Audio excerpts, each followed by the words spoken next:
Impulsionamos negócios. Promovemos conexão. Redefinimos o digital brasileiro. Abradcast, o podcast da Abrad. Sejam muito bem-vindos a mais um Abradcast. Eu sou a Thaís Raia, sou diretora da Raia 3 Propaganda e diretora de empreendedorismo feminino na Abrad São Paulo. E a gente tem agora uma série de podcasts só com mulheres em comemoração ao Dia do Empreendedorismo Feminino. Então aqui comigo, Laira Tarden, bem-vinda. Bem-vinda, muito obrigada, Thaís. Meu nome é Laira, sou sócia da Londrina S.A., agência digital. Vim lá de Londrina, estou aqui gravando, participando aí do podcast. E é um prazer imenso estar aqui. E, gente, vou aproveitar agora e falar que temos um QR Code na tela. Então, se você quiser conhecer um pouco mais sobre a Abrad, contribuir também para que esses conteúdos continuem, conheça um pouco a Abrad, faça parte do nosso ecossistema. Então, é só clicar no QR Code e acessar. E hoje aqui com a gente uma convidada super especial, a Denise Porto-Rubi. Falei certo, Denise? Falou certinho. Muito bem-vinda, obrigada por ter aceitado o nosso convite, por estar aqui com a gente hoje. Obrigada, eu que agradeço o convite. Obrigada, meninas, é um prazer estar aqui. Obrigada, Abrad, pela oportunidade. Estou muito feliz de estar aqui hoje com vocês e com todo mundo que está assistindo. Que bom, a gente também. Conta pra gente um pouquinho da sua história. Quem é Denise? Quem é Denise? Nossa, pergunta assim super ampla. Bom, aonde está a Denise nesse momento, né? Eu estou há 1 ano na cadeira de CEO do IAB Brasil. Imagino que muitos conheçam. O IAB é uma entidade sem fins lucrativos que olha para a publicidade digital no mundo todo. Então, somos uma entidade global, ela está presente em 46 países e eu tenho essa responsabilidade de tocar a entidade aqui no Brasil. Bacana. E conta pra gente como você chegou até essa cadeira de CEO. Como que eu cheguei nessa cadeira de CEO no IAB? Começando agora do comecinho. Vamos trazer essa história. Vamos lá. A gente tem tempo. A gente tem tempo, tá? Porque, gente, tem muita bagagem, somos mulheres maduras, né? Então, a gente já viveu um pouquinho. Vamos lá. Eu caí na indústria da publicidade digital meio que por acaso. Eu não tinha uma intenção original lá atrás, na época lá do vestibular, de estar estudando isso. Na verdade, eu comecei fazendo economia na PUC-Rio, sou carioca, e a minha vontade era de ir para o mercado financeiro. Só que isso foi em 1994. Meus filhos acham que não existia essa época, né, antes dos anos 2000, mas sim existe, 1994. Aconteceu. Exato, e eu já estava na faculdade.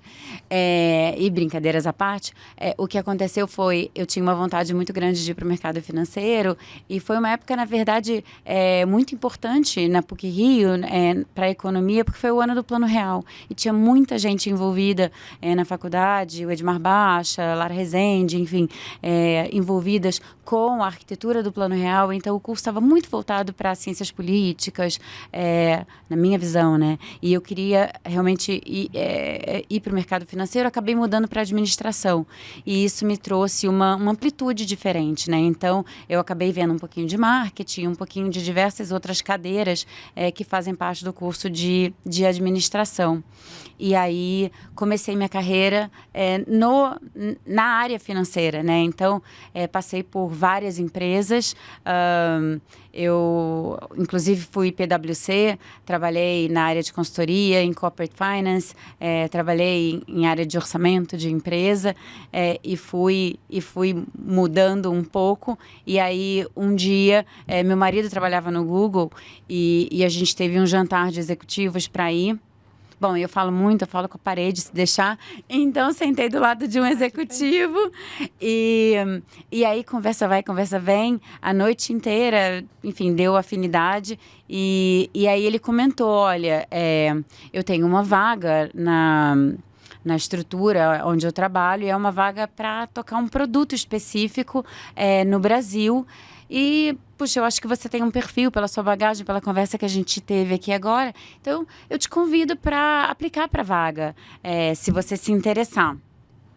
Pois bem, fui ler sobre a vaga e tudo, apliquei, fiz todo aquele processo lá enorme de várias entrevistas, VC, entrevista com o pessoal já de fora. E aí eu acabei passando. E essa vaga é uma vaga muito interessante, porque era vaga para tocar o Orkut. Olha! Então, esse era o meu produto. Então, a minha entrada, vamos dizer, com a publicidade digital foi através do produto do Orkut. Quem não se recorda dos logouts, né, do Orkut, lá naquelas lan houses. Então, foi realmente uma experiência muito rica, muito interessante. Então, aí depois eu morei bastante tempo fora também, e aí eu trabalhei no Google, lá na sede, né, no Vale do Silício, ali em Mountain View, mas aí eu precisei mudar de área e fui para a área de AdSense, que é o outro lado, né, do nosso negócio, que é o lado do publisher. Quem é que está cedendo o espaço das propriedades dele para receber aquele anúncio. Então, enfim, tem uma bagagem aí que já passou por diversos lugares diferentes. E esses lugares diferentes, conta um pouco pra gente. Você falou que já morou em alguns lugares, algumas cidades mesmo, né? Alguns lugares do mundo. Conta um pouquinho pra gente disso. Eu casei super cedo, então... E aí, logo cedo, o meu marido foi transferido ao trabalho. E depois ele foi sendo transferido e foi fazer mestrado fora. E eu fui seguindo ele. Então, eu acabei tendo que me reinventar ao longo de todo esse processo. Eu saí do Rio, estou longe do Rio já há mais de 20 anos.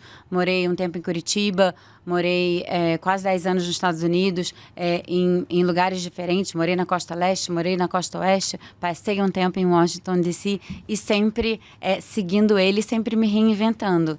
E eu acho que, por um lado, isso foi positivo para mim, acabou sendo, né? O que a princípio parecia algo que era, e claro, foi um desafio enorme, mas como que você lida com as diferentes situações e a flexibilidade também de você estar em lugares diferentes e você se reinventar. E você abrir a cabeça e entender, tá bom, como que eu agrego valor aqui? O que eu vou fazer? Então, quando ele estava fazendo o mestrado dele, a gente morou em Connecticut, eu me envolvi com a faculdade. Eu chegava lá, o que eu posso fazer? Alguém precisa de ajuda? E pedi, inclusive, para assistir algumas aulas. Eles me deixaram. Eu assisti várias aulas e eu brinquei com eles. Eu falei, me trata como uma aluna de verdade, eu quero fazer prova. Aí eles, ferrou, uma nerd aqui. Eu falei, você nem é avaliada, que você não está fazendo o curso de verdade. Eu falei, não interessa, eu quero fazer o curso de Direito. Então, eu fiz alguns cursos e no final foi super legal, porque alguns meses depois eu fui convidada também para ser, o que eles chamavam de ser presidente do Partners Club, que é o clube que organiza atividades para todas as spouses, né? Seja para a mulher ou para o marido da pessoa que está lá estudando e fazendo mestrado. Então, como que a gente organiza atividades para que essas pessoas se sintam também como fazendo parte do processo que a família está vivendo e queiram estar ali também. Enfim, então tudo isso foi muito importante, porque ajudou a formar também quem eu sou e me ajudou também a encarar a vida de uma maneira muito particular, né? Como que a gente se reinventa? Tá bom, tô aqui agora. Ai, meu Deus, vim parar aqui, o que eu vou fazer? Como que vou fazer isso ser prazeroso e ser rico e agregar valor e aprender com tudo isso que tá acontecendo aqui. Que legal. Thaís, tô colocando uma linha do tempo aqui, eu acabei de pensar, gente, ela fez isso com filho, com marido, isso que é o poder feminino mesmo, né? Nossa, sensacional. É muito inspirador. Eu tenho 3 filhos. Ah lá. Eu tenho 3 filhos, mas meu mais velho já tá... vai fazer 20 anos. Caramba. Agora, e mora na Espanha. Tá melhor que a gente, né? Vamos combinar. Tá fazendo faculdade lá. Ô, Denise, me conta um pouquinho. Hoje você está, né, numa cadeira de CEO, está à frente também com uma liderança. Qual que é o seu maior desafio ou o que você gosta assim, de levar diariamente para você estar onde está hoje? Eu tento muito passar... eu tenho alguns princípios, eu tento passar os meus valores, os meus princípios, tudo que eu tive a oportunidade também de aprender ao longo de todas as experiências e de pessoas com quem eu trabalhei no passado que me influenciaram positivamente para eu ser quem que eu sou hoje, eu tento trazer tudo isso para o meu dia a dia, o dia a dia da empresa e da cadeira onde eu estou inserida. Então, quem me conhece bem sabe que uma das coisas que eu falo sempre é ninguém faz nada sozinho. Isso é verdade. Então, e não faz mesmo. Às vezes as pessoas acham que você fala isso da boca para fora e eu não falo. Eu acho que eu já vivi bastante, de verdade, né, em tantos lugares que prova que realmente ninguém faz nada sozinho. Então, e aí, na hora que a gente olha para esse mundo de liderança feminina, esse tema ele é muito importante, né? Não só ninguém faz nada sozinho, eu acho que tem também uma responsabilidade nossa de subir e puxar a outra junto, né? Uhum. E aí, isso também depende do seu cargo, porque você não precisa ser uma CEO, você não precisa ser presidente, você ter um cargo C-level, você ser uma super executiva para você puxar outra pessoa. Então, se você é uma analista, se tem uma estagiária embaixo de você, você pode puxar ela. Então, como que você puxa? E existem maneiras e maneiras de você puxar. Então, eu acho que essa dinâmica, o modus operandi, é muito importante porque a gente, enfim, trabalhando direitinho, a gente vislumbra um futuro lá na frente melhor para todo mundo, né? E pensando até, não sei se posso te interromper. Claro! E pensando até nessa questão da liderança feminina, o que você enxerga de uma maneira geral, assim, para o mercado ser mais favorável para as mulheres? O que você acha que falta? Quais são as barreiras que ainda impedem esse crescimento das mulheres em cargos de liderança, à frente de seus negócios também? Em palcos, né? Palcos. Eu vou ser um pouco controversa aqui. Isso aí. Mas eu vou, na verdade, ser provocativa para trazer também uma reflexão para nós mesmos, né? Eu acho que em alguns casos, em muitos casos, nós mesmos somos as próprias barreiras. A própria mulher. A gente é muito exigente, né? O meu marido sempre brincou e falou, você não precisa de chefe. Não tem chefe pior do que você mesmo. Então, nós queremos ser super mães, nós queremos ser super executivas. A gente quer brilhar em tudo que a gente faz. Então, eu estava comentando outro dia com uma pessoa, eu li uma matéria e é super interessante. Eu não vou lembrar os números exatos, mas é alguma coisa nesse sentido, tá? Então, na hora que você está aplicando para você viu uma vaga e você está pensando em aplicar para aquela vaga, ela tem todos aqueles pré-requisitos, né? Então, a reportagem dizia que um homem, na hora que ele vê esse anúncio, se ele atende 50%, pelo menos 50% do que está escrito ali, ele vai aplicar para aquela vaga. Ele está confortável. Aí você pega o mesmo cenário com uma mulher. Ela quer ticar. Ela quer ticar todos aqueles pré-requisitos. E se ela não estiver muito perto do 100%, ela não aplica, ela não ousa, ela não se sente confortável, fala assim, putz, não é para mim. Então, eu acho que muitas vezes a gente mesmo se boicota, sabe? Por um lado ou para o outro. Então, eu acho que a gente também tem que se ajudar e a importância também de nos ajudarmos, né? De uma puxar a outra e falar, vai. E não estou falando para mentir, obviamente, mas de você chegar numa entrevista e falar assim, eu não tenho 100%, eu tenho quase todos esses pré-requisitos que estão aqui, mas eu tenho a competência para desenvolver o que está faltando. E se você me der alguns poucos meses, eu chego lá. Então, é você acreditar em você mesmo e você trazer isso para a mesa e você falar assim, eu vou fazer, eu vou esticar um pouquinho aquela corda e eu vou me colocar nesse lugar um pouco para cima. E aí, de novo, como que você também vai aos poucos trazendo outras pessoas para junto de você. Eu adoro, sentei na cadeira do IAB e eu sempre vou resgatando as pessoas com quem eu trabalhei no passado. Aí as pessoas até brincam, não vem ciscar aqui não. Aí eu falo, ai gente, calma, por favor, sabe? Porque, fulana, ela é muito boa, eu trabalhei e tudo, já conheço bem. Então eu começo a puxar as pessoas e resgatar e fico sempre antenada, né? Como nessa cadeira do IAB, eu acho que tem uma coisa muito legal também, de você ter essa amplitude, essa pluralidade de lidar com o mercado como um todo. Porque a gente olha para uma temática única, que é a publicidade digital. E ela permeia diferentes indústrias, né? Então, a gente tem e diferentes setores da publicidade. Então, são as marcas, são os anunciantes, são as agências, são os veículos, as plataformas. Então, tem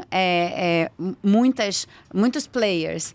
Então, é você ficar antenado também. Você sabe que uma pessoa quer fazer uma movimentação ou está num momento de transição de carreira, ficar antenado no que está aberto de vaga e você fala assim, putz, fulano, eu vou indicar essa pessoa para essa vaga porque eu acho que tem tudo a ver e vou fazer uma ligação. É o tipo de coisa que não custa nada, sabe?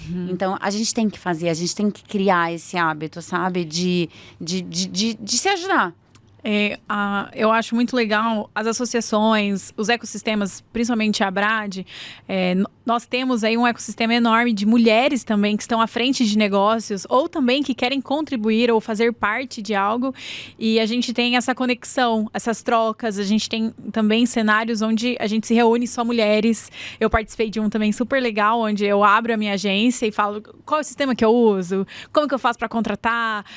Isso são coisas que eu não tive a oportunidade de ter, mas eu posso fazer diferente. Então, no passado, ninguém fez isso comigo, mas eu vejo o nosso ecossistema funcionando tão legal e realmente a gente não se olhar como concorrência e sim como parceiros de negócios, como parceiros da mesma área, faz com que a gente consiga todo mundo crescer, todo mundo aprender junto e valorizar o mercado cada vez mais. Então, a gente precisa ter esse olhar realmente pro lado e falar, gente, vamos todo mundo junto, né? Porque valoriza, porque cresce, e aí todo mundo ganha dinheiro também, né? Exatamente, todo mundo cresce junto, é bom para todo mundo.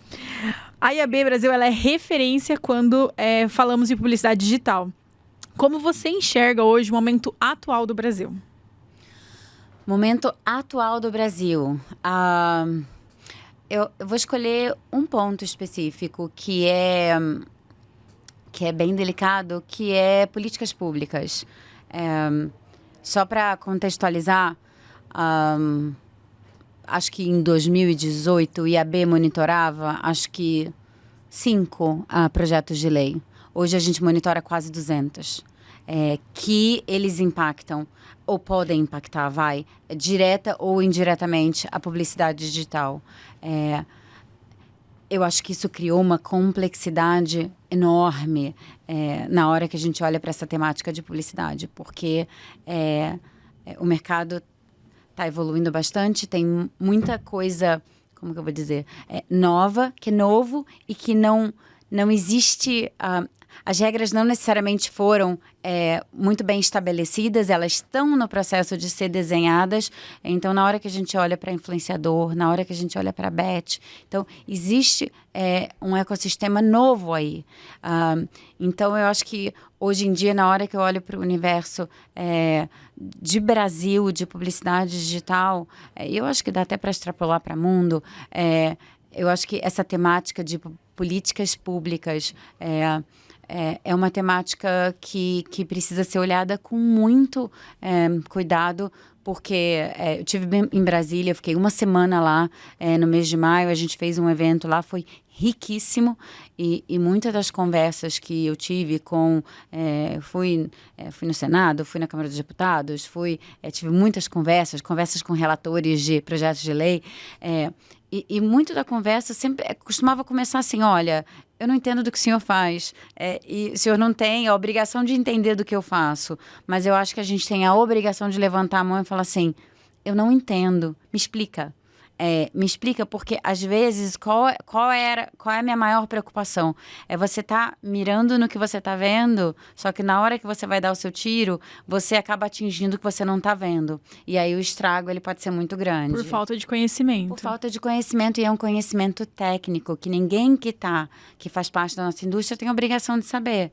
Só que existe uma profundidade muito grande e que determinados projetos de lei, dependendo da escrita, elas podem vir a ter, sim, um impacto social e econômico muito grande. E a gente não quer que isso aconteça, obviamente.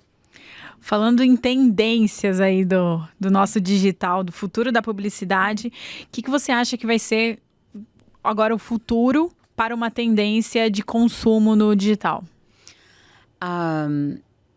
aqui eu acho que eu vou meio que chover no molhado, porque é o que todo mundo, né, não tem como falar de outra coisa nesse momento. Até mesmo porque existe uma horizontalidade na hora que a gente olha para inteligência artificial.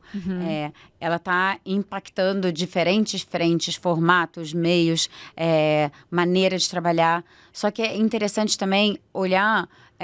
eu tenho uma bagagem aí que vem de publicidade, de digital, de performance, e onde a gente sempre trabalhou muito pautado em dado, em tecnologia.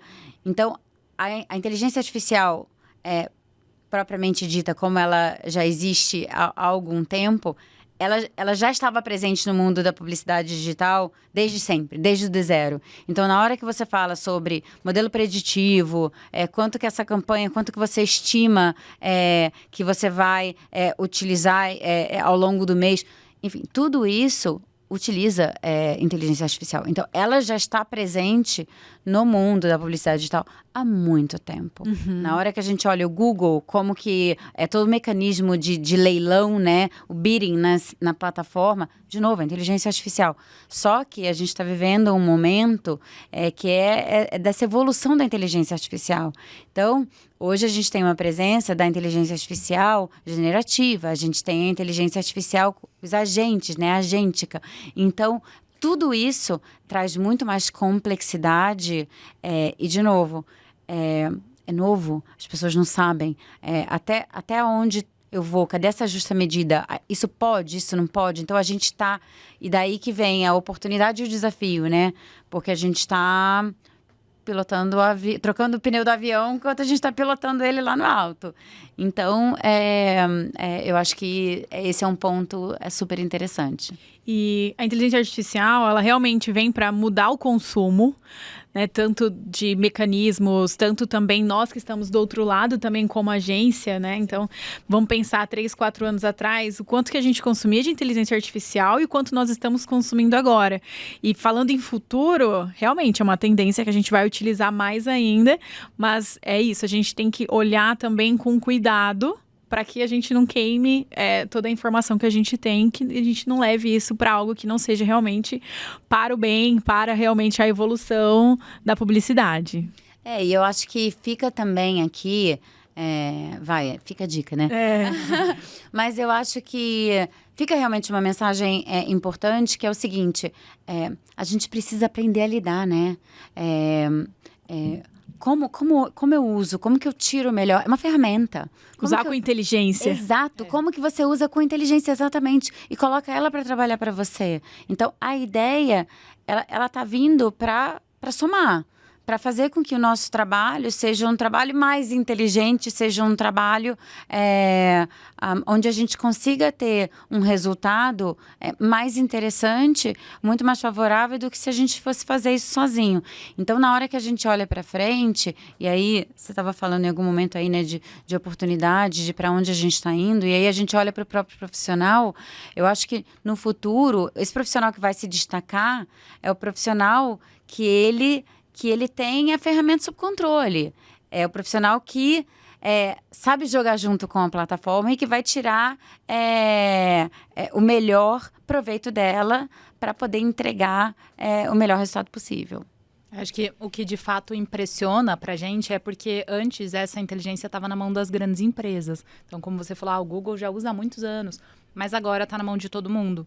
Então, essa sabedoria, né, do que fazer daqui em diante, como usar e como extrair o melhor. A gente vai ter até um episódio só sobre IA aqui também, nessa mesma nossa edição aqui. Porque como navegar no meio de tanta opção, né? Como é que eu não me perco? Como é que eu faço uma curadoria do que é essencial, o que é só hype e por onde usar, né? Eu acho que é ir desbravando. É como você falou, o avião tá no ar já e a gente tem que ir descobrindo como pilotar ali no momento, né?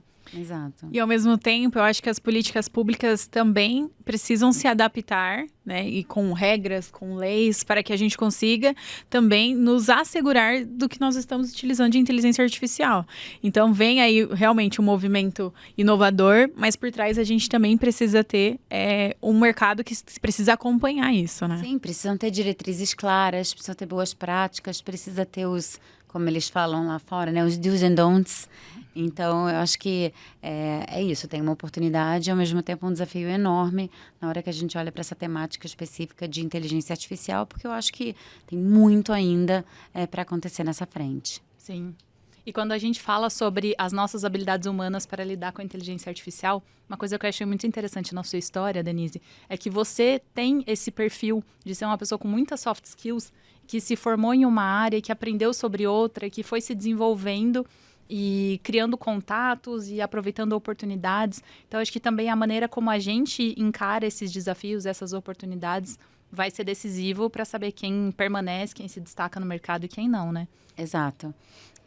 Você me fez lembrar agora, falando sobre isso, que a gente...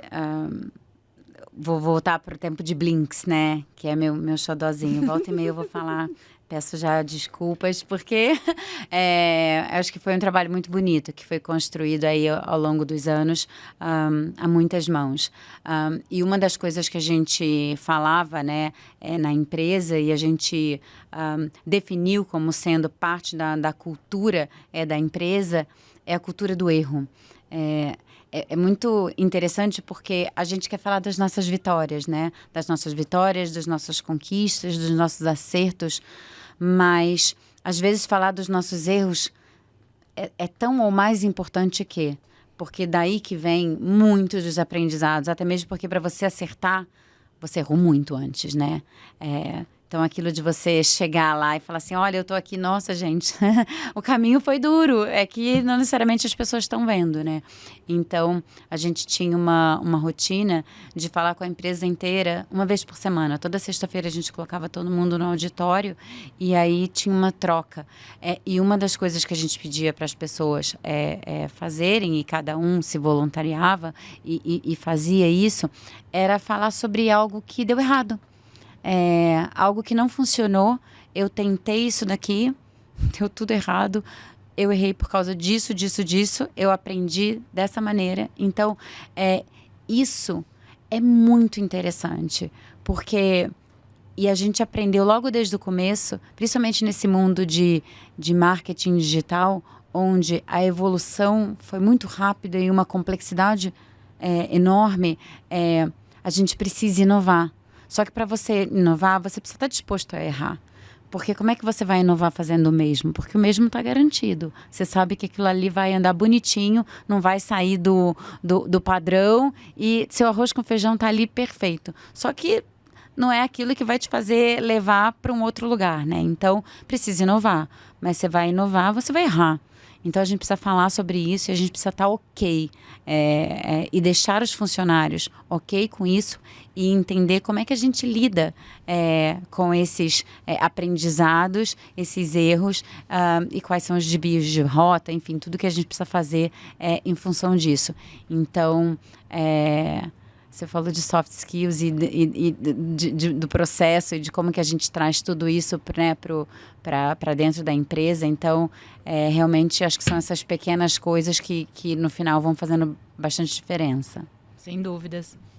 Essa cultura de experimentação, né? Você tem que estar disposta mesmo a errar. Cometer novos erros, né? Você chegar toda semana e cometer novos erros. Você falou tudo agora. Porque... E o mais legal é você compartilhar para que a outra pessoa não caia no mesmo erro. Exatamente. Ela otimiza o caminho dela e todo mundo evolui junto, né?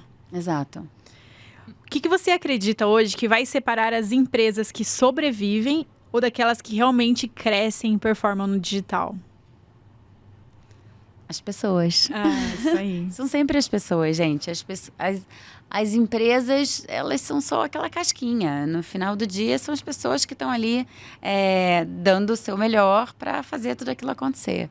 Então, são as pessoas. E aí, quem são as pessoas que estão ali dentro, né? Fazendo a roda girar e, como a gente falou aqui, puxando a outra ou não, trabalhando de forma colaborativa ou não. Então, tudo isso,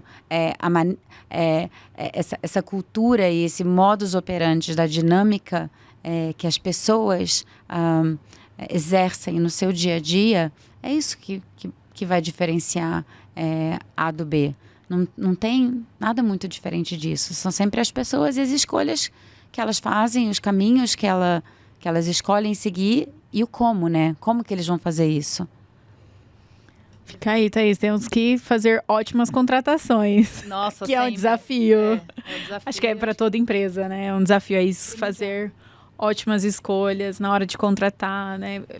Trabalhar também essas pessoas para elas evoluírem, né? Em conteúdo, em informação e cuidar e saber reter esses talentos, né?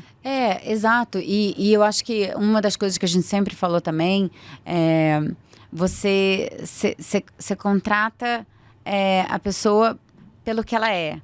Porque o que ela sabe, ou ela pode vir a saber, ela pode não saber, mas ela pode vir a saber porque você pode desenvolver isso nela. Então, a base tem que ser sólida, porque aí você constrói em cima. Então, eu já entrevistei gente que eu saí da sala, assim, arrasada, e falei assim, gente, essa pessoa é maravilhosa. O que ela tem de conhecimento, de profundidade, a pessoa é um avião. Falei, tô tão triste que eu não vou poder contratar. E a pessoa virou e falou assim, do meu lado, né, que tava no processo de seleção, mas por quê? Eu falei assim, não sabe jogar junto. Aí não dá, sabe? Então, assim, eu vou criar uma dinâmica de trabalho aqui dentro que não cabe. Não cabe. Então não vai. Então, eu preciso sempre... a pessoa vem primeiro.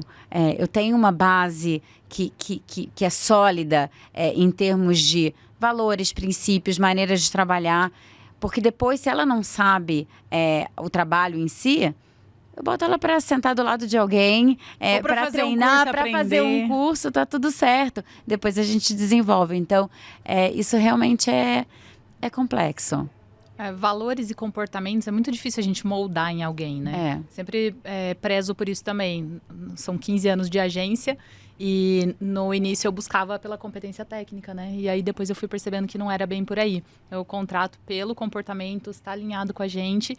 E aí, se faltar alguma coisa de competência técnica, a gente desenvolve. Porque também é mais fácil, né? O conhecimento técnico a gente ensina, caráter não, né? Não. E o ciclo de validade do nosso conhecimento está cada vez menor, né? Então, o que você aprendeu hoje, daqui a 2 anos, talvez não seja exatamente assim que vai funcionar. Exatamente. O mais importante é ter alguém que esteja disposto a reaprender, né? Exatamente. É isso. É justamente pelo dinamismo que a gente acabou de falar, né? Esse dinamismo, essa complexidade do mercado. Então, eu venho lá, sei lá, isso foi 2012, 2014, por aí. A gente, quando tinha uma pessoa que virava e falava, na época a gente costumava falar isso, né? Eu opero Facebook, eu opero Google, não sei como é que funciona isso hoje em dia que as pessoas falam. Mas, enfim, lá atrás, 10 anos atrás, era assim que a gente falava. E aí, a gente perguntava, tá, mas hoje em dia você mexe, o que você faz e tudo... E aí a pessoa virava e falava assim, não, mas na verdade eu não opero tem 1 ano. E é isso. Então, assim, você não sabe mais nada. Porque já mudou, já é outra coisa. Então, de novo, se eu ficar me pegando no detalhe muito técnico, tem que tomar um cuidado aí, né? Porque ele vai mudando, as necessidades, as plataformas vão mudando, elas vão trazendo cada vez mais inteligência e o processo vai ficando diferente. Então, você vai ter que se reinventar e aprender o tempo todo. E a gente vai ter que aprender também a lidar com outras gerações que estão com acesso à tecnologia, com muita informação o tempo todo, né? Tanto como para a gente, nós como da área de publicidade, olhar como que a gente precisa ver o mercado, né, de consumo, quanto também como a gente ter essas pessoas jovens, né, com comportamento muitas vezes completamente diferente do nosso, mas que é o futuro. E pensando em lideranças, eu sempre olho muito as pessoas que estão ao meu redor, porque eu quero que todo mundo seja um líder. Mas nem sempre todo mundo quer ser líder. Sim, exato. Né? Nem todo mundo quer também ter responsabilidade de líder, não é só um cargo, não é só um nome, não é só um título, mas também é ter essa segurança e responsabilidade de liderar. Denise, que conselho você deixa para os jovens, principalmente mulheres que querem liderar e como que ela inicia, como que ela faz para ocupar espaços e crescer dentro do mercado? Eu vou dizer o que eu tentei fazer para mim, que é o exemplo é melhor ainda. Que é o que eu sempre acreditei, né? Eu sempre tentei estar rodeado de pessoas muito melhores do que eu. Então, sabe aquela coisa que você sai assim da sala e fala assim, gente, quando eu crescer eu quero ser assim. Olha o quanto que elas sabem. Meu Deus do céu, será que um dia eu vou saber tanto quanto? E falar dessa forma, com tanta propriedade e com tanta autoridade em determinado, né, tema. Então, eu sempre tentei me colocar em lugares onde as pessoas eram muito mais do que eu. Porque eu tinha inspiração. Eu tinha para onde olhar e aprender junto, estando nesse ambiente, junto com essas pessoas. Então, eu acho que a minha recomendação é que você não queira ser a pessoa mais inteligente, mais esperta da sala, porque não necessariamente é daí que vai vir a troca rica e que vai fazer com que você evolua e que você cresça. Então, eu adoro me colocar em lugares assim, volta e meia, as pessoas brincam e falam, pronto, lá vai ela. Que ela fala assim, para, eu não tô entendendo nada, volta, dá 5 passos para trás e me explica, porque eu quero entender. E eu sou muito curiosa, então eu quero entender, tudo eu quero entender. Então, mas eu adoro estar num ambiente onde as pessoas sabem muito mais do que eu. É só assim que eu vou aprender. E aí, eu acho que outro ponto também super importante, e tem a ver com o que eu já falei aqui, é reforçar isso que ninguém faz nada sozinho. Então, você lembrar que você tem pares, que você tem gente acima, que você tem gente abaixo, e como que você vai fazer essa roda girar, né, em conjunto, em colaboração. E aí, uma pessoa vai subir, ela vai lembrar de te trazer junto. Você vai subir, espera-se que você também lembre de levar outras pessoas junto com você quando você tiver essa oportunidade. Incrível. Eu adoro encontrar salas em que eu sou a pior da sala. Eu também. Muito bom isso. É muito bom. E é um processo de desapego do ego, né? De você entender que você não domina tudo, de que você tem muito a aprender e que essas pessoas podem realmente te trazer uma outra visão, uma outra perspectiva de mundo e você se considerar uma caixinha vazia, assim como você fala do IAB. Justo. Uma caixinha vazia para entender tudo o que você consegue extrair de repertório daquela pessoa e se enriquecer, se abastecer disso, né? Exatamente. E como que a Abrad e a IAB, como entidade, podem contribuir para esse mercado? De realmente a gente ser mais inclusiva, de ser realmente mais autoral, de trazer essa autonomia também para as mulheres? Eu acho que isso é um trabalho contínuo, né? Nunca... Acho que... Não é um projeto único, não. Não é por um aqui, projeto. É um projeto de vida, É um projeto de vida para... né? Que faz parte... Que precisa fazer parte da nossa essência, né? Então, eu acho que ter ter o mindset de diversidade, de inclusão, seja inclusão racial, de gênero, e você... como que as suas ações no dia a dia refletem esse pensamento. A gente brinca lá no IAB que a gente fala assim, meu Deus do céu, a gente precisa abrir uma vaga para cota para homem, porque só tem mulher, 100%. 100% do IAB é só mulher. Então, a gente falou, nossa, a gente tá pecando agora pelo excesso do outro lado. Então, a gente tem que tomar um cuidado aí. Mas, brincadeiras à parte, a gente sempre tem um cuidado de realmente, tudo que a gente faz, garantir que existe... A gente tenta um equilíbrio. Então, vou dar um exemplo. A gente acabou de fazer o nosso evento do EdTech, que tem 2 semanas... eu acho, no Teatro Santander. Um evento super bacana, um evento super importante para o mercado. A gente teve quase 2.000 pessoas que passaram por lá no evento de 2 dias de uma riqueza ímpar. E foram 2 dias de muitas palestras e painéis ao longo do dia.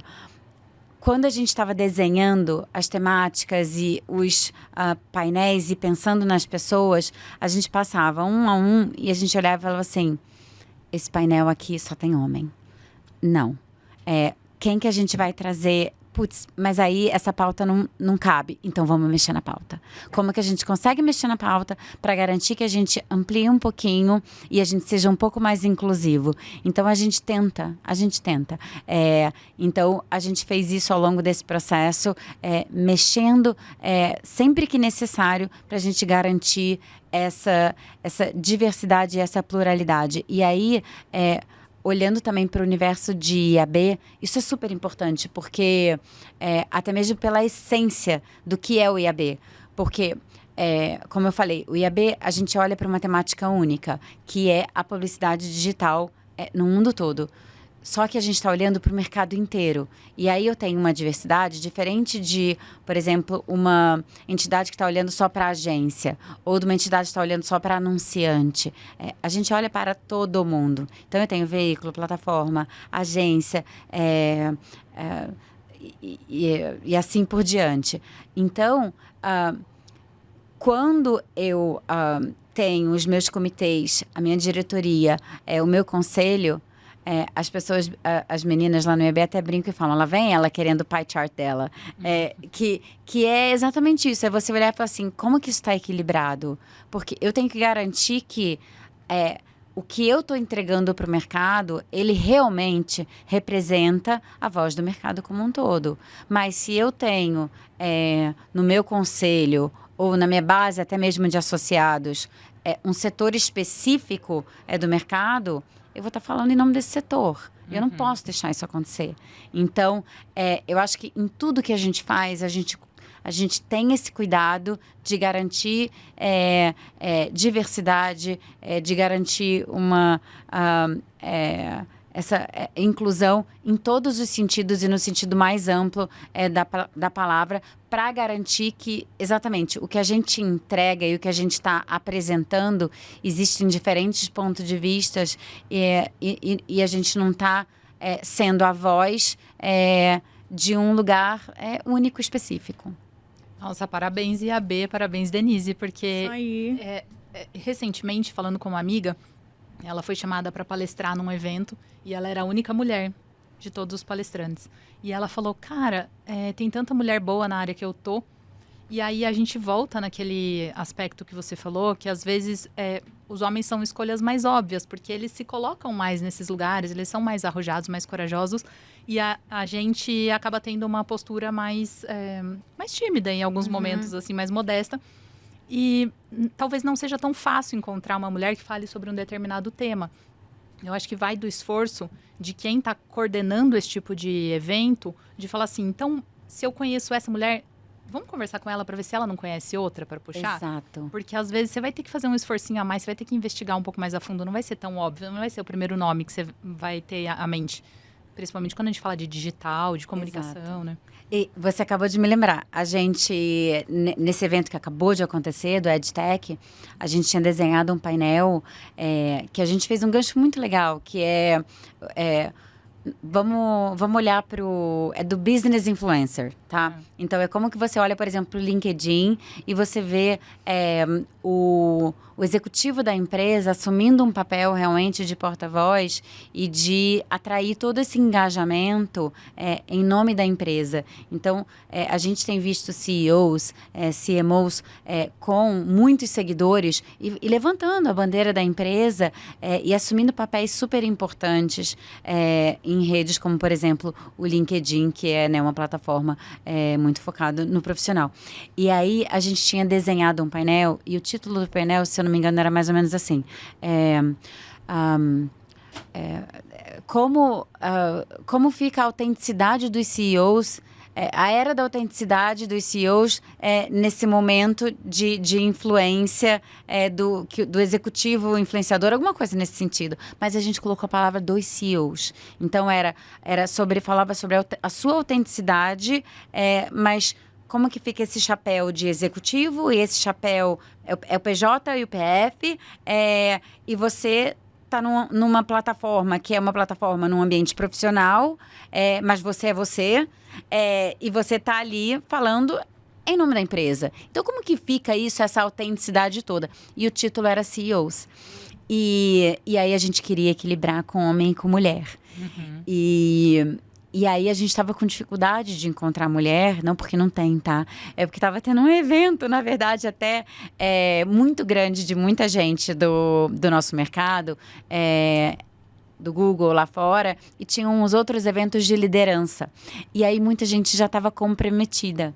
E tinha uma pessoa que a gente gosta muito e queria muito que estivesse presente no painel, e ela é vice-presidente. E aí a gente conversou com ela, se ela toparia. Ela falou assim, claro que eu topo, vai ser um prazer enorme. E aí ela virou e falou assim, só que eu tô desconfortável com o título, porque eu não sou CEO. E aí eu falei, putz, excelente ponto. E todo mundo era CEO. Aí eu levei pra dentro, eu falei assim, gente, mas eu não vou derrubar ela só por causa disso. Aí a gente mudou o título e falou, como lidar os executivos na era da autenticidade. E a gente trocou de CEO para executivo. E aí pronto, ela tá num cargo de liderança, ela só não tem o título de CEO. Mas eu acho que é sobre essas pequenas coisas, sabe? Como que você faz pequenos ajustes para fazer caber? Cabe. Se você se esforçar um pouquinho, pensar, não precisa de muito, sabe? Mas a gente precisa ser criativo para poder conseguir trazer e incluir as pessoas. Senão a gente não faz. Nossa, perfeito. Precisa ter essa flexibilidade. E geralmente isso vem de uma mulher, né? Para conseguir ter essa delicadeza e perceber que, tá desequilibrado aqui, vamos ajustar isso aqui então para ela caber. Vamos trazer mais uma, vamos somar, né? Eu acho que é olhar realmente para a igualdade, para o equilíbrio. É claro que cada um vai ter sua especialidade, cada um vai ter aquilo que tem realmente aptidão na sua carreira, mas quem está à frente, às vezes, é olhar com equilíbrio, com flexibilizar, para a gente ter o mínimo de igualdade possível. Acho que já faz toda a diferença, né? É importante, equidade é sempre importante.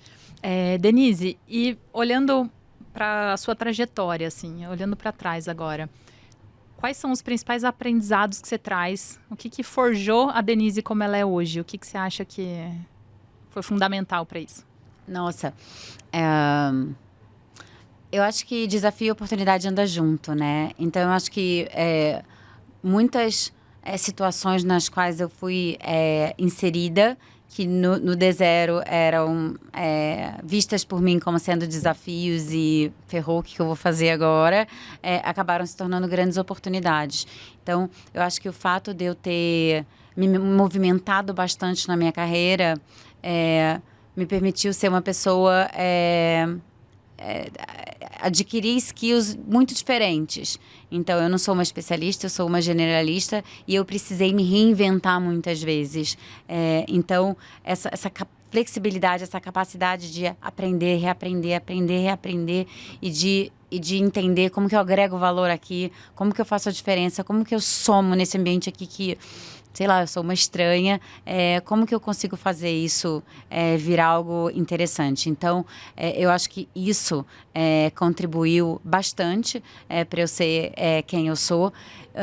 E eu acho que eu tive muita sorte também, se é que a gente pode dizer dessa forma, mas eu tive um privilégio. Aí, de novo, eu vou voltar na minha experiência de Blinks. Eu trabalhei em empresas super...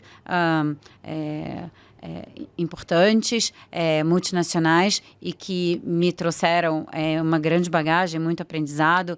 Trabalhei na ExxonMobil, trabalhei na Caterpillar, PwC, Google, grandes multinacionais e que foram belíssimos aprendizados. Mas eu tenho um carinho muito especial pela Blinks, até mesmo porque a gente construiu isso junto. E eu tive uma grande... não quero falar sorte de novo, mas enfim. Oportunidade. Uma grande... eu fui premiada porque eu tive uma pessoa que estava ali do meu lado que é uma grande mulher. Então, na hora que eu entrei na agência, ela estava como CEO. E depois, quando a gente vendeu a agência para um grande grupo, o maior grupo de publicidade digital no mundo naquela época, a maior holding, ela depois foi para uma cadeira nessa holding e eu acabei assumindo como CEO da agência e fui tocando após a saída dela. Ter esse tempo com ela, junto, sob a gestão dela, para mim foi um belíssimo aprendizado. Então, poder ter uma mulher no comando que sempre me inspirou e que eu sempre olhei com muito respeito e com muita admiração, eu acho que isso para mim fez toda a diferença.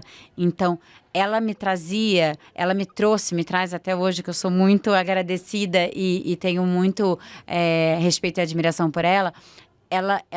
Eu acho que ela me ajudou e contribuiu para eu ter a segurança que eu precisava para poder fazer as coisas que eu precisava fazer.